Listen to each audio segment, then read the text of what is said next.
interest. And then Warren took to Twitter to demand Donald Trump eliminate those conflicts of interest. But there really isn't a nepotism law that prevents Trump from bringing in his kids as the staff in White House circles. Do you think that Trump critics really have a leg to stand on, or is this just going to be kind of a vulnerable place for people to pick without a tangible place to go to see it unhinged? Unless Kristen is right, you have 4 years later to not vote for Trump.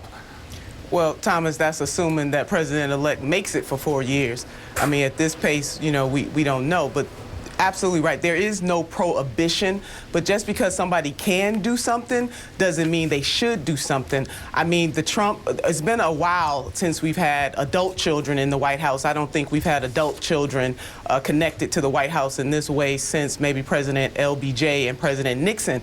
But we certainly have never had adult children in the White House to this capacity, and we certainly have not had a commander-in-chief that has business interests all over the world. So Mr. Trump certainly has to be careful about the appearance of impropriety. I don't think that is necessarily a bad thing, but the children cannot both run Trump Enterprises and also try to attempt to help their father run the people's business. I believe they should pick one or the other. Kristen, and do as you much agree? as President Trump, the fact that Trump has business experience is why everyone loves him. That's what the people want.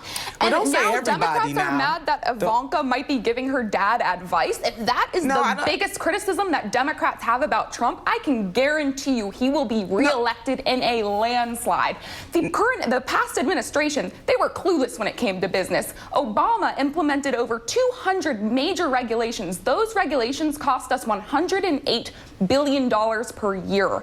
It's time we get the community organizers out. We want people in there who have real-life business experience. That's what Trump and his family have. Well, give me a break on that point. I mean, you don't run government totally like a business. The mission is different. Government is there to lift and protect the American people. Businesses are exclusively there to make profit. So this is not about exclusively running this country like a business. That being said, I, as a Democrat, I don't necessarily have a problem with it. What I want to see is a clear delineation. As I have said, people have concerns about whether or not his children will be children in chiefs, whether or not they're going to run his businesses or try to help him run the country. He owes it to the American people to separate those two. And as much as President... Let me interrupt just for 1 second because we have Secretary of State John Kerry appearing right now. Stand by for me and let's listen here.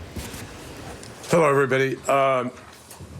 I just wanted to bring you all up to date on what we've been trying to do with respect to the tragic situation in Syria, and obviously mostly focused, or especially Aleppo.